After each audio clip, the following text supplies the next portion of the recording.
Hi, this is Jenny with Boss Moves. Today we have Catherine, and she's here to talk to us about her career. Catherine, I'd love for you to just start with telling me a little bit about where you are now and what you do for a living. Hi, Jenny. Thank you for having me. Yes, I'm Catherine. I'm a mortgage broker. I work for Channel Marker Mortgage. We're based in Annapolis, actually. And it's a really great team that I'm excited to be a part of in the mortgage world. Awesome, awesome. So, so this is where you are now, and what I'd like to do is get back to that by the end of this conversation, but I want to start at the beginning with how your career got started, the types of jobs you started, maybe in college, high school, if you went to college, if you didn't, Mhm. anything like that that where did your story begin for your career? My story begins way back to when I was in elementary and middle school. I started out as a mother's helper. And so that kind of got me on my journey of being a babysitter and doing things in the childcare industry just throughout middle school into high school and even the early part of college. When I would come home, I would still babysit for some of those same families that I had grown with. And so that was where I got my start. And so for me, I think working with people, and in this case, kids, I just really liked being around others. And then I also, during high school, my first like real job, I always say, is my dad suggested becoming, it was a catering waitress at a local event facility by our house. And so I catered at weddings. And really from then I kind of got into the service industry. I was bartending while I was in college. I loved bartending too. Again, it was working with people, chatting with them. That was something I really enjoyed. Um, when I went to school, I actually went to college for fitness. It was something I was really interested in, and it was one of those, it's time to go to school. What are you interested in? What could you see yourself doing? I really didn't know. I didn't. And for me, just fitness, the way the body works, health, all of that, I found really interesting. So I said, let me go to school for that. Um, and after that, it just, for me, I didn't know how to make a career out of it other than if I wanted to be a personal trainer, which I learned that I didn't. And I ended up getting certified to teach yoga because I really enjoyed that, um, working with people and focusing on the mind, body, health, and wellness. But still, that wasn't quite it for me. This is something that I enjoy personally, but I just never really kind of found that direction of where I wanted to go with my career, which when I was younger felt really frustrating, honestly. Um, How and sorry, no, you're good. um, I'd love to sort of, you kind of brought up something really interesting to me because this is a big part of the career transition. I use job as like someone who employs you and career as a trajectory. But I think that you could have a job at a hot dog stand and that could be part of your career trajectory because you Mhm. learn things. And, Absolutely. to go back to your childcare experience, and I also did some of that too. So I totally get it. And there's things that you learn even from that don't necessarily translate to knowing where you're going next, but are good experience. And, same. So, I want to get back into that sort of gray area period where you'd graduated and you didn't know. Mhm. But with the childcare, if you could list like, what are the top three things you think you gained from having that experience that feeds you today still? Um, Patience is not a strong suit of mine, but that is something I gained exponentially from working with children, which I carry into motherhood now. Just seeing the way children operate, definitely in their own time. They don't think the way we as adults do. So, patience for sure was one of them, but also just a sense of nurturing and understanding for others. That's something that I wish that we could all have a little bit more of in interacting with one another. We're all people, and even the youngest um, children are people too. We all have feelings, we all have ideas, they all matter. And that's something that I've definitely taken with me. And time management. And again, that's even relevant in motherhood too. I mean, the day can really get away from you when you're chasing around after littles. And so, time management and how to make it all happen, do everything you need in a day. Yeah. Yeah, no, if you have pool plans in an hour, you better start now, getting all the things ready, Exactly. you know? So that's great. I just, I thought that it's important for people who, are at a point in their career where they're not, established yet to sort of see that it wasn't a bad thing. I know for myself when I did childcare, a big thing was understanding that the reliability factor was huge for the parents, Mhm. and trust factor was big. Um, and probably the biggest thing I learned was that I also needed to advocate for myself as an employee. I had one of my first jobs, they said, we'll pay you $30 a day and the workday's 8 hours. And I thought, well, the minimum wage was five something back then. Okay, Mhm. for two small children, which would never fly these days. But and my parents never intervened. Sorry, mom. But it was a bad plan. And their days turned out to be 11 hours long, and I was probably getting paid three something an hour. So little things like that I learned. And so, but I think the patience factor, the time management, all those things are really cool. And I think that even though you were quite young when you started, I think that is, at any age when you're doing this, I think there, if you're looking at the job not from, oh, I just go to someone's house and watch their children, but if you look at it from the time management perspective and nurturing, I think that's really neat too. So going from there, then you went into sort of the service industry while you were in college. Yeah. And what are like the top three things that you think still sort of support your career today that you did in the service industry? Um, for one, being able to talk to people, because that was so much of what I did when I was behind the bar, is being comfortable socializing and carrying on a conversation. And again, it's not just doing it for the sake of it. It's caring about others. They sometimes just want to come in, sit down, and have someone to talk to. And I had so many people that were regulars that were like that. They just wanted to come, sit down, have a conversation, or maybe just vent about their day. Um, Multitasking was a big one. It was sometimes really, really busy, and I was doing more than one job at the time. So, I mean, during my shift, really, in that sometimes I was managing anyone who came in to dine because it was also a pizzeria. And if it was a weeknight, there wasn't a waitress and a bartender. It was just the bartender did both. And every once in a while, you'd have like a whole crew come in after, a little league baseball game or something. And then all of a sudden there's a full bar and a ton of people who want food. And that's really stressful. So being able to figure out how to handle it all and get it all done was really, really important with that. And it's still, yeah, it's something I use today for sure. And math, doing math on the fly. I'm sorry, I don't love math, but I mean, in my industry now, that's a big part of it. And so to just sit there and kind of think about that really quick, I took that with me. Yeah, I would imagine. And that's pretty funny to me because, sometimes, it may not be the most complex math in the world, but I do think that being able to do math in almost any job, there's a moment where you're like, okay, I'm glad I learned this or that. So Yes. it's kind of funny. But with bartending, I can totally see that. So that's interesting. I was in the service industry briefly, I think a total of 6 months before I declared I quit and I stormed out. Maybe It's not one of my most hard. reliable moments, but definitely one of my most defiant. But no, so with the service industry, I actually feel like someone who does a good job in service, especially somebody like a bartender, because you're not just taking orders at that point, you're concocting basically recipes, and some of them Mhm. are pretty intense.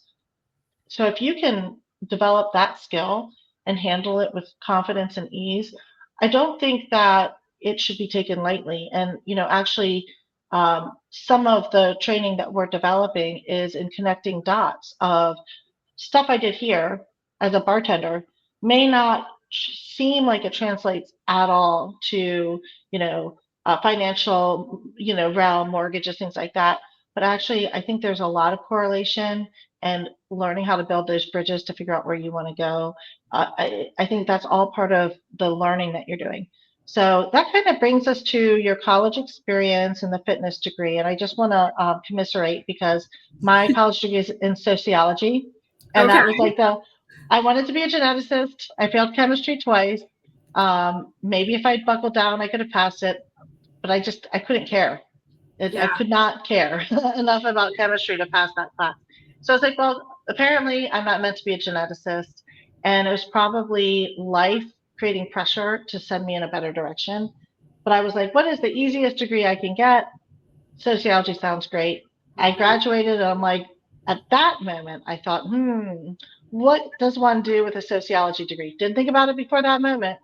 Yes. Um, so, you've got this fitness degree, and it sounds like from what you're saying that it wasn't until after you graduated that you thought, well, wait a minute, what am I actually doing with this degree? How do I apply it to life? And is this actually something I want to do? So tell me about Absolutely. that experience. Well, I completely relate to you sharing about your own experience. That sounds like what it felt like for me. I decided, hey, this sounds fun. Can't be that hard. So I enjoyed a lot of my classes. And I think also just part of my college experience was enjoying it, being on Mhm. club teams, finding friends that are still my best friends today. It was taking in all aspects of learning the independence and everything. So once I walked away from it, I said, well, what am I walking away from inside of? I know how to take care of myself, do my laundry. I have my best friends for life, but what now? Um, so I think initially I had a little bit of bitterness of why couldn't I have thought this through a little bit more of practically what am I going to do with this degree? I knew some of my peers wanted to carry on to be physical therapists. There's some additional schooling after that, or they wanted to do some other line in a more medical type industry with that. And I didn't. So when I walked away with my degree, it's fitness and that's the focus there. So my brain went back to, well, should I just go back to bartending for now while I figure it out? Should I try to teach yoga, which is why I did that certification? But none of that really hit. I worked at a gym for a little, but it wasn't personal training. I was working behind the desk because I was like, hey, I went to school for this, a gym. You would totally want to hire me here. But pretty quickly, I realized I was never going to make ends meet that way. And I found an ad in the newspaper. This was on Long Island, New York. There was an ad asking for someone to work for an appraisal management company. And it wasn't far off from where I was living at the time. And I said, hey, this is actually like a full-time job with skills I can learn. Why not? Let's go for it. I need to support myself somehow. And so I interviewed for it and I got hired. And that I think was my first real experience with an office type job. That was so brand So new to me. kind of a total fluke, had nothing to do with your degree or your past experience. You just saw something and went for it. Yep, I absolutely. love that. I love that. So, what do you think made them choose to hire you in spite of not having experience there in that realm? I was willing to learn. I knew nothing about real estate or appraisals or any of that. But ultimately, at the time, the need was for someone to call clients, respond to emails, that those desk related skills. Right. And so I said, hey, I can do that. I've worked the front desk at a gym. These things can carry over. And since I was willing to put in the work to see what their needs were, they went for me. I love that. I love that. So you did that, and eventually, did that? Obviously, you're not still doing that exact job now. Did you grow at that job, or did you sidestep and go somewhere else as you went along? What was the trajectory from there? So for that, I had been working with them for several years and I had been able to grow and receive pay raises. I eventually, due to a growing need within the company, um, became a reviewer of appraisal reports. So this was a Hmm. skill that was taught to me on the job that I had no idea I would end up doing when I was there, but it was, we have more need, the company, the business, it's growing. We need What someone else who can review these reports. what time frame was that? Like what year or years was that? That's a great question because I mean, especially during this holiday season, time is blending together for me. I want to say it was at least a year into working for the company before that started kind of Okay. being lightly introduced to me of, Okay. hey, come over, check this out. Let me show you what to look for. And bits and pieces was learning along the way. And I was really proud of that because it was, Hmm. hey, I had no experience with that and got the opportunity to learn a new skill that made me feel like I brought value. Um, Right. so, And so where have you gone since then? Like what was the trajectory from that point? so I continued to work for the appraisal company for a couple years, and then the opportunity to move to Maryland, which is where we are now and where my parents were living, came up. And I said, hey, I want to be near them again.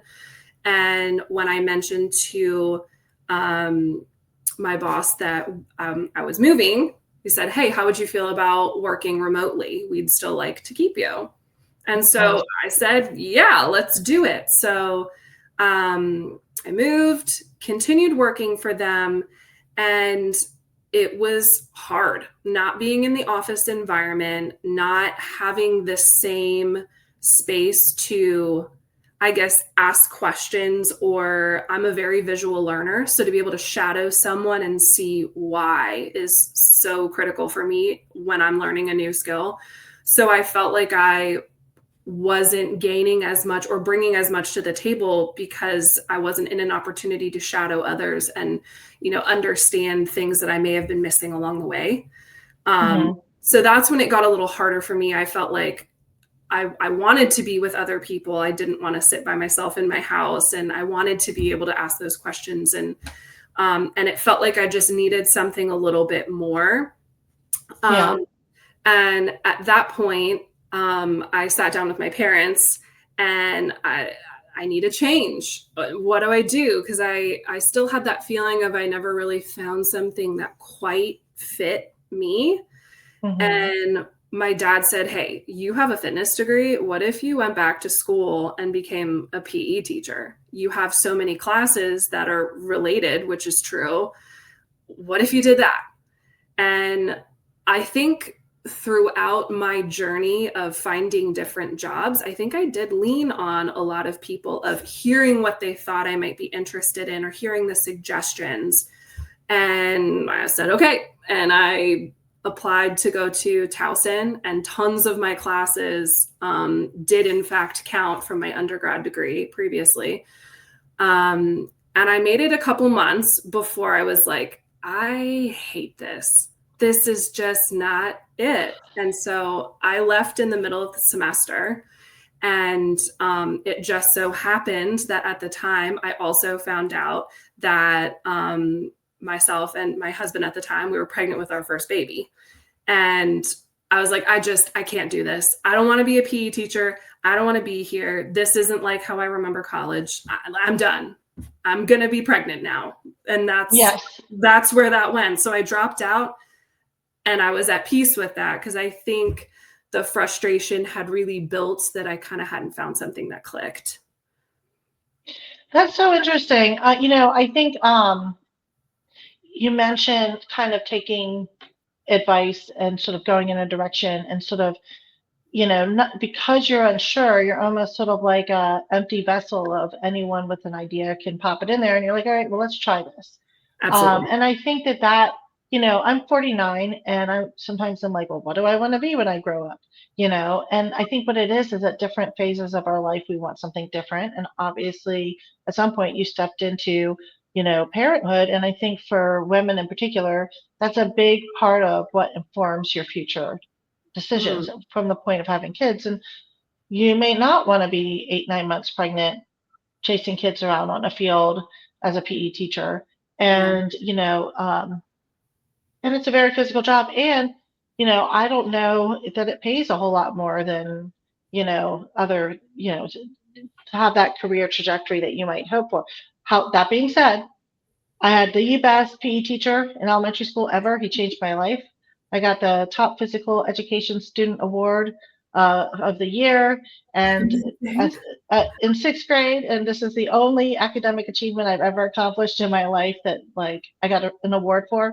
So I I love take it it. very seriously. So I think PE has a place. It's important, but I think it is an interesting thing because it didn't sound like your passion, even when you described it. You're just like, I needed a direction. And this was like, oh, maybe I'll go in that direction. But I also actually like that you had the bold, moment of this isn't for me. I'm stopping here. Not, oh, I'm going to lumber through this and kind of get to this, some finish line that is just a made up finish line, anyways. You said, nope, not for me. And you made a change. And so now you are pregnant, you have your future. What came Mm. next? I immediately felt at peace, as cheesy as that may sound, because I think career wise, up until this point, that frustration had been building of just nothing clicking, nothing feeling authentic for me. And at the same time, I had been going through those phases of life of you're dating, engaged, married, and now I'm having my first baby. And for me, my life had kind of built up to that moment is because I had always pictured what it was going to be like to have kids. And I think that's why I started in the childcare industry anyway, is because I've always loved being around children and really looked forward to the day when I could have my own. So that was what I dove into next is I said, I don't want to do anything for anyone else other than my kids. I want to focus on this and be here. And so I became a stay-at-home mom. And I had my first daughter, Kenna. And then a couple years later, I had my second daughter, Stevie. And being at home with them, especially in the thick of COVID too, because that came when my first daughter turned 1. I was like, you know what? I don't want to be anywhere else anyway. It's scary out there. Let's be here. And so I really got to focus on time with my family, and that's what I wanted. I had in the back of my head that one day when my girls were in school, I wanted to find that thing that made me feel inspired, encouraged, that I just hadn't found yet. And so I knew that I would maybe explore that at some point. But for 5 years, I think it's 5 years, I was a stay-at-home mom. Yeah. And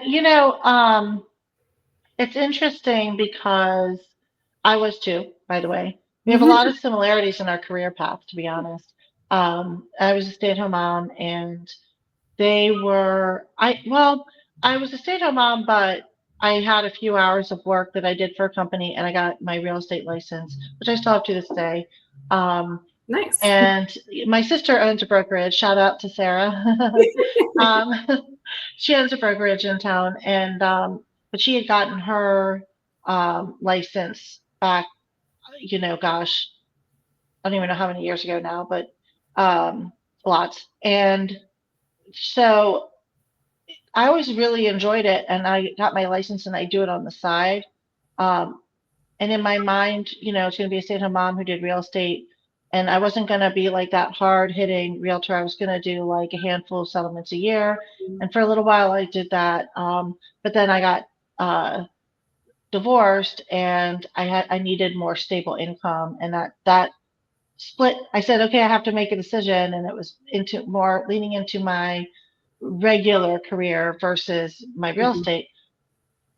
But I called myself a stay-at-home mom, but I was not work. I was still working a little bit, um, but it didn't feel like work, so I don't really count it, you know. And obviously, when I got divorced, I had to reconfigure my life. So, what? So I the relate. what's that? I relate to this because that was the catalyst for me was getting divorced, where it was in front of me, what am I going to do to support myself and my girls? I know that I had talked about finding something, working towards something, but having the time to do it versus I'm getting divorced and I need to figure out how I'm going to support myself, support my girls, and make an independent life. And that was terrifying, Yeah. to start from scratch again in that way of figuring it out and making it happen because you have to. And you have these little lives that depend on that too. Mhm. Yeah. So then you got into the mortgage industry. I mean, I guess that's a leap, not a big leap from the appraisal realm, correct? Yeah, it's in the similar world. I feel like I was interested in it because I had, a bit of knowledge. It was more on the appraisal side of things, but I wasn't coming in at nothing. And I was already interested enough in the industry. It's just a different angle. And And you got good at those math skills, more math. right? What have I done to Yep. myself?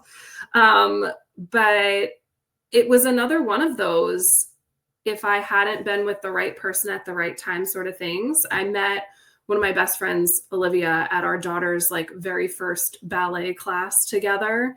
And it was one of those, in those moments you just click and we're like, wow, we relate so much, and just became like mom besties. And at the Love time that. she was a stay-at-home parent too. And then she started talking to me about wanting to go back to work. And she was starting as a loan officer's assistant and decided that she wanted to eventually become licensed to be a loan officer. And she said, hey, you know Hmm. what? I really think you'd like this, and would talk to me about it. And it was before I was getting divorced. She had been talking with me, and I'm like, yeah, it's kind of related. And then the more things started building, I was like, I think there's something to this, though, just from getting to see firsthand what it looked like for her, especially with having young children too, that she was able to do it out of her home.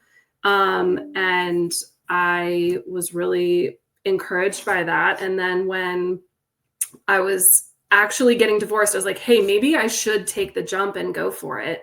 And so I did. I studied my butt off for that test, and it is so hard. And I passed it the first time. And I remember Congrats. saying to my parents, and I mean, maybe it sounds silly, I don't know. I said, I feel like this is the first thing in life, like career wise, I legitimately tried and achieved. Like I studied like nobody's business and I made it happen. And I didn't have that same mentality in high school or college.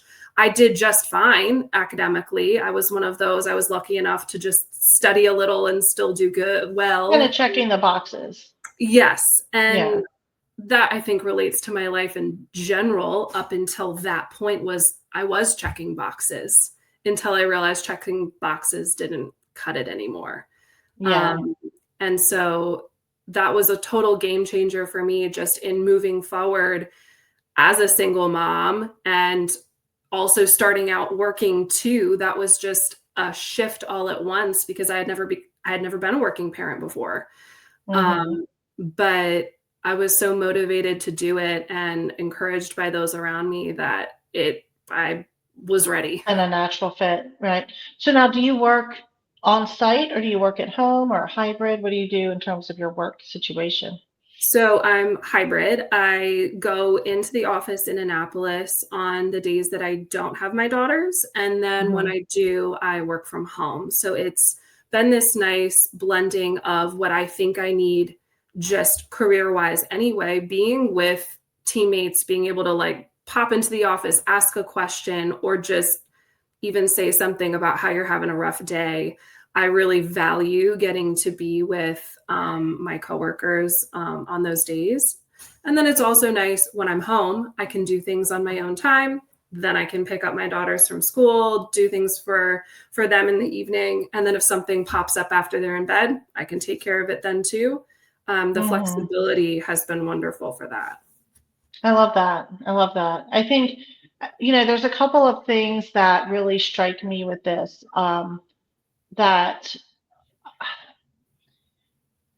and this is not specific to women, except for that it kind of is naturally geared towards women, is the 9 to 5 with the long commute, doing it all day, every day, it's very, very hard for women to just get up and walk out the door. I mean, can you imagine? You know, when you were, married, you have a husband there who's 100% parent, you're 100% parent, but somehow for women, just getting up and walking out the door does not occur. We have to, yeah, we can take care of ourselves, that's a given, but we cannot walk out the door without somehow taking care of all these other things. It's just in our nature, it's sort of Yes. a by default thing. And, and the best of husbands. I think that it's a very hard for women to just get up and walk out the door. And in my when I was married with small children, that was the deal. I was home. Yeah, I worked a little bit, but he could get up and walk Mhm. out the door. I don't know what we would have done if we both worked full time. But as a single parent, having that flexibility to, be fluid with your hours, go in when you want. It sounds like you're somebody who appreciates the in-person experience. You're not just trying to like hang out in your jammies all day, every day. I can't say sometimes I do that, but I do go out some. But I do think that each person has different working environments, different learning environments, Mhm. and different life needs. And when I talk about career and how you develop your career path, I think there's several, like, I'll call them pieces of a pie. Um, there's obviously money. You mentioned working at a desk at a fitness place wasn't enough money. There's obviously comfort level. You might have been uncomfortable being a PE teacher when you were pregnant, but also maybe you just didn't enjoy that whole, like, what you would have to do to become it. Mhm. Which is crazy that you'd have to get your master's degree to play ball for like middle school kids or something. But then you have um, the factor of work environment. You have the commute factor. You have that work life balance thing. What kind of parenting and family life you want to have. And I think you know you are in your right location when those things fit somehow. And so it sounds like for you, you found that. Absolutely. And I very much relate to that. Even even when you mentioned earlier about how things kind of just fall into place organically, like by chance, I think a lot of that in life is the way that it works, at least for me, is sometimes it's the right place, the right time, the right person that you talk to. Mm. I would never have found my current mortgage company if I wasn't getting my haircut by I've been with her for 10 years, Megan. She's the best. She's here in Eldersburg as well at Elements of Style. I love Awesome. her. And I was talking about when I was first starting out, this is what I'm doing. And she goes, oh, you have to meet my friend Cassie. She's a mortgage broker. You totally have to talk to her. And if I hadn't had that moment where we were able to chat and kind of share experiences, I was with another mortgage company at the time, but was still learning and trying to figure it all out. And it was a lot harder. It was completely remotely. And if I hadn't had that opportunity to meet her, and then now I'm where I'm at with this company, I feel like I've been able to grow and learn exponentially. And the team is fabulous. I think being able to work with like-minded individuals and support is huge. So to have found that, it's really fulfilling. I love that. I do think that there's an aspect of you could I feel like I could like almost any job if I worked with the right people in the right Same, environment. same. Um, there's a few jobs I could cross off that list pretty easily. I, and but I think that uh, kind of what's interesting about your story, and this is something that I will be trying to teach through my trainings and things, is the pursuit of new things when you went to the appraisal round. And the work itself wasn't a huge leap. The industry was a leap, but you had done handling customers in so many different places and Yes. general administration of things. This wasn't a hard leap, and you had to learn some things in the industry, and then life took you away from that, and Yeah. you weren't happy with that. but having the, you know, having the bravery really to sort of stop and say, this thing I've been doing, I don't want to do this anymore. How do I sidestep this? How do I move to another direction in life? Mhm. And I feel like that was one of those defining moments for you. And actually, I think there's several defining moments for you where you kind of were like, this isn't what I want to do, and took a turn and then took another turn. And, and then going into the mortgage industry, you mentioned having to pass the test. I haven't taken the mortgage broker test, but obviously the real estate test is its whole other animal. But it's the same kind of thing. You have to, do all this studying and pass a test, and you know, and that's just the beginning point of learning the industry and all the things. But so I guess, and now you're here, and there's, and I know some people who've been in the industry in the past, they're no longer in it, they're retired, but, um, you know, there's a lot of opportunity in the industry. And I think some of that comes down to how personally invested you are into that. But Mhm. also, there's a balance there because I know for me, I have made the decision to not earn more money in exchange for that life balance. So I guess that would be my next question to you is, how do you see, like, if you could imagine the next 10 years and where you see this going and what your goals would be with it and how you want to shape that, like, what are your priorities? What are they for you? My priorities are continuing to build on what I've already developed with this company and continue to grow, meet more clients along the way, because I've already been fortunate enough to work with some wonderful people already who we have have similar stories to us, and you find those that you connect with. And I think being able to help people, even if it's in this aspect of it can be hard buying a house, it can be confusing. And if there's any way to make something hard just a little bit easier, that's my goal with everyone that I meet. And so I want to continue to build on that. And I think being able to bring that into my local community as well. Just community is so important to me. And I think a lot of times, especially in this industry, the more visibility that people have, the more impact they can have too. So to really grow on that, I just want to keep going and running with it. I love that. I love it. I think,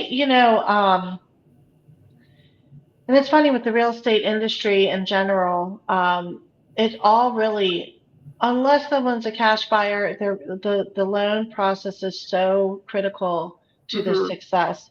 But the thing I love about it is the biggest investment that any person usually makes in their lifetime. Um, but it's also the most rewarding. It builds, it's an investment in your future and stability. And, just to kind of plug you as a broker, I think there's a lot of people out there who think that they can't buy a house right now. Yes. And I think that, they would be wrong, and that you probably could work with people who hadn't imagined that they were going to be able to do that. And you could probably guide them a little bit on what they need to do to improve their credit if they need to improve their credit, or what kind of money they need to have down, even if they're not ready today. And I think, um, so that's something that, from what you've told me about your career so far, I can see you enjoying that aspect of really helping people be able to achieve this thing. That's really, Mm-hmm. I think it's a lifetime dream to own a Yes. home, own a piece of land on this earth, and, hopefully eventually own it outright. But the mortgage gets you there. What do you have to say about that? Like, how does that feel in terms of your career choice? It feels great, honestly. And I was reflecting on this as I was getting ready earlier today, just how rewarding that feels to be able to have a phone conversation with someone, hear their concerns, hear their worries, and then see what you can do to ease their mind, help guide them. And one of the things that we say at Channel Marker is we're considered mortgage advisors, because it's not just doing the loan for you, it's guiding you in all the aspects you need to be able to make that all happen. So to be able to have that impact in someone's life feels really great. And I remember when I was buying my first house, I didn't understand a single thing about that. And I see the value in being able to educate when people come in and don't know, or if they do have concerns. So it feels really nice to be just a small part of that. Yeah, I think, and that's interesting because going back through your history, I don't know that you could have said as a teenager, I want to be a mortgage broker and this is what I know I Yes. want to do, or as a bartender and all these things. But I definitely think that, one brick at a time, you put an experience that informed you of things that maybe somewhere Mhm. along the way, you may not have realized were pieces of that puzzle, but knowing, that you like to help people, knowing that you care. I mean, the fact that you use the term nurturing and patience for children and, with the bartending, being an ear for them to listen to and things like that. The industry that you're in, yeah, there's money and yeah, there's paperwork, but ultimately there's a trust factor, a patience factor in, being an ear to somebody who's trying to accomplish this thing and you get to help them. You're serving them their proverbial beer through a loan. Yes. But and that's the interesting thing about it is when I talk to people about their career, I see threads of hints of where they find their positive outcomes, if you will. Mhm. Um, because There. you could do any job. You could have been a PE teacher and gone and gotten your paycheck, right? Mhm. You could have stayed at the in the fitness realm and things like that, and done the yoga thing and all those. And maybe some of those things will revisit your life in the future. There's always that trajectory, but I do think that um, you know, having the courage to kind of go different directions with it until you found the right thing, and building on the skills that nobody talks about in a resume, Yeah. but some of those skills I think somewhere in there gave you the confidence to go after work that was a step aside from that. And what if you were to give advice to a high school or college student today? Um, what are some main lessons that you would have learned Um, or I that think they should learn? having a job in the service industry, there's a lot, excuse me, to be learned from that. I think everyone should have to. I feel like I hear this all the time. People say this, but it's so true that working in the service industry, you learn a lot. You learn how to talk to people. You learn how to be patient. You deal with people who are wonderful. You meet wonderful people along the way. You deal with people who are sometimes just downright mean. Um, and those are also some skills that I learned from working for the appraisal company, calling people a lot, having to follow up. You deal with a lot of different people along the way. And so that prepared me for where I'm at now. Um, but not being afraid to take those types of positions where you're interacting with others because you also never know who you're going to meet along the way. I think that's where I've got to where I am is the connections that I've built sometimes just by chance. Um, but that is also okay if you don't know what you want to do at 18, if you're deciding to go to college and you need to pick a degree, it's not everything. Um, I Yeah. was I was on a flight to visit my sister in Switzerland very freshly after our separation, and I was sitting next to a woman on the plane, and we were chatting about life and careers and all of that, and she said, "You don't have to know what you're doing at 18." She said, "I didn't find what I loved until I was 50." And it's so true. There's always time to change paths. You can change your mind, you can take a different course, and maybe I didn't picture that this is how life was going to go, but I think having the courage to make changes, make the jump, make the leap, make the hard choice, or put in the work, there's so much value in that. Um, Yeah. so being brave enough to do that.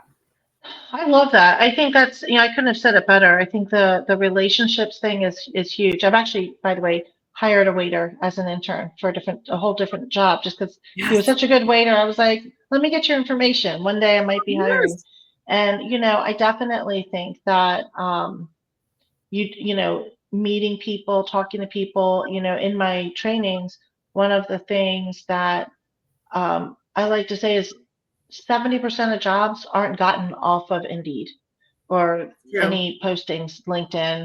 70% of jobs are networking and, Hmm. putting yourself out there. Even if they posted on Indeed, if they have someone being referred to them, they're going to talk to that person. Hmm. It's a hard act to follow.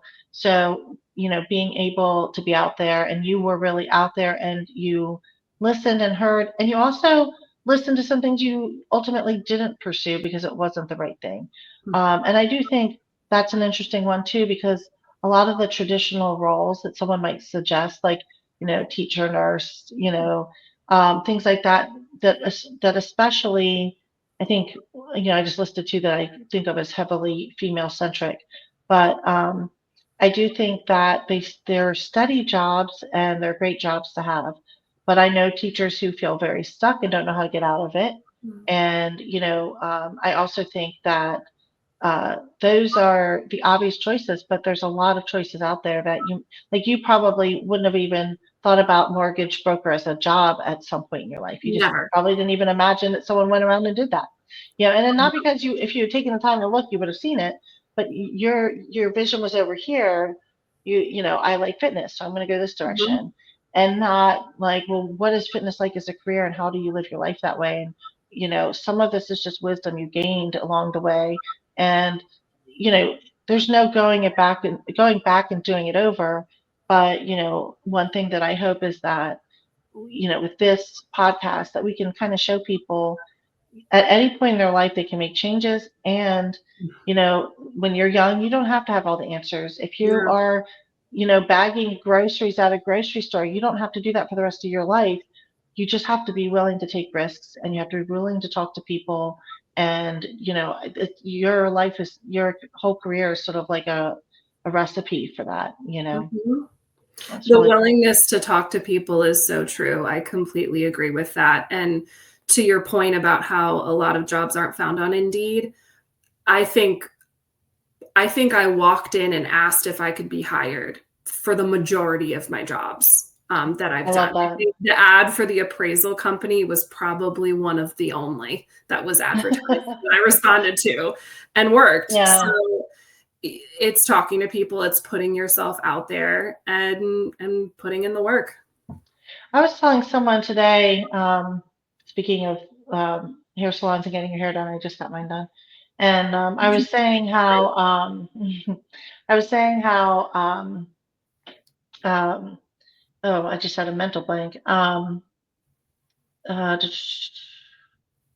what were we just talking about?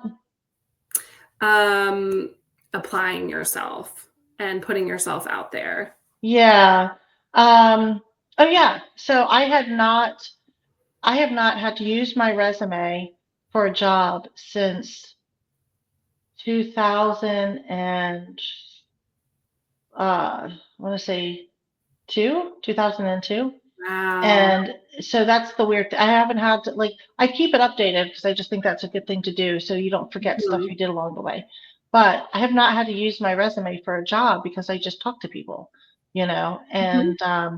and I was at one job for 11 years. That took a lot of it. But and then I started my business. And the funny thing about businesses, I do the same work I always did, but I do it as a business owner, and nobody asks for my credentials. It's the weirdest thing. It's like I say I did a business, so now nobody cares about my resume. They just, I guess, look at my website and You decide made they know what I'm talking it. about. I've made it. Well, and I used to say, like, if you can flip the script, if you can get to a point in your career where people are coming to you for help versus you Yes. going to them for that help, that job, whatever, um, that's a big deal. And then I've also said, you've got to look at every job you have. I don't care if it's flipping burgers or mortgage broker or whatever. Somebody, a mortgage broker might be a little different because you probably get a lot of your own clients. You might get some through the company and some through your own development. But most jobs, somebody is taking money out of their pocket and Mhm. giving it to you. Mhm. And if you don't look at it like that and imagine, well, what if, let's say you earn 80 grand a year, somebody is taking 80 grand out of their pocket to give it to you. And that's sort of a pretty big thing, and as a small business owner, when I pay, so, I mean, it really is money right out, that I could keep if You're they weren't such a good investing in solution. them. I'm investing in them. And, so I think sometimes people look at jobs as just a job. But, my, and this is sort of a funny story. I'll have to tell my business manager this. Her story made the cut, but I put something out there as a business owner on LinkedIn, and I said, I just need someone who gets shit done. That was my requirement. Someone who gets shit done. And some guy was like, that's my wife. I love She's that. been working with me for years, and she definitely gets shit done. And, I tell people, like, if you put that on the top of your resume, someone is going to hire you. I promise you. And, be true to yourself, and speak your truth and believe in yourself. And I think that conveys. And my guess is when you went in for that appraisal job, or you said you walked into this place and said, I'd like a job, something about your presence said, I believe in myself. I know I can do this, And I think that's important because you show who you are and what you offer the second you walk in the door. People can get a sense of your willingness to be there, to put yourself out there. Because, I mean, let's be honest, those things are uncomfortable when you're just brand new walking in, telling someone why they should care about you and what you do.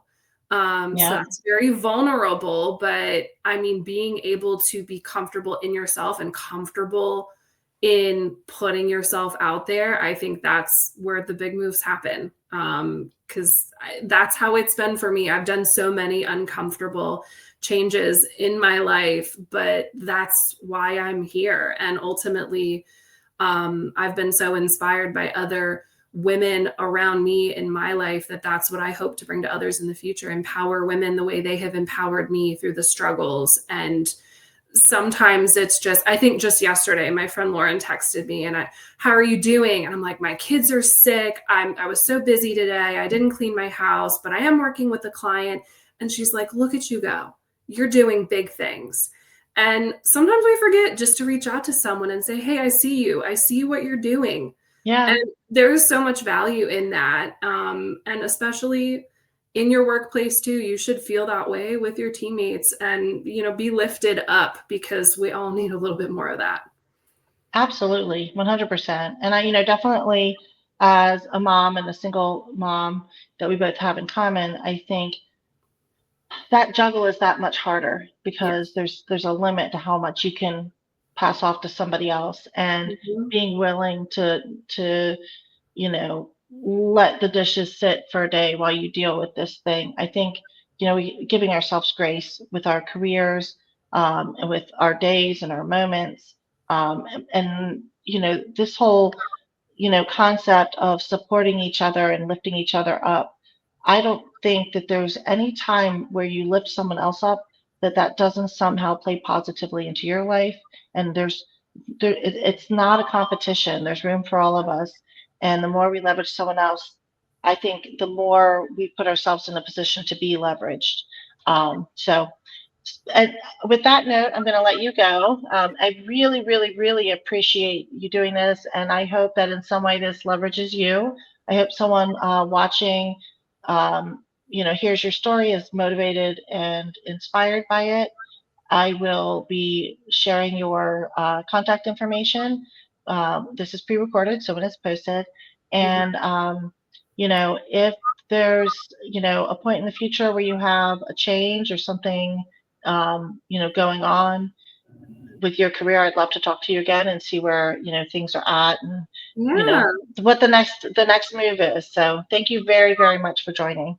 Absolutely. Thank you so much for having me. It was a pleasure having a conversation, and I love when we all find ways that we can relate, and I definitely feel like we can relate to one another. So thank you. Yes. It was a pleasure.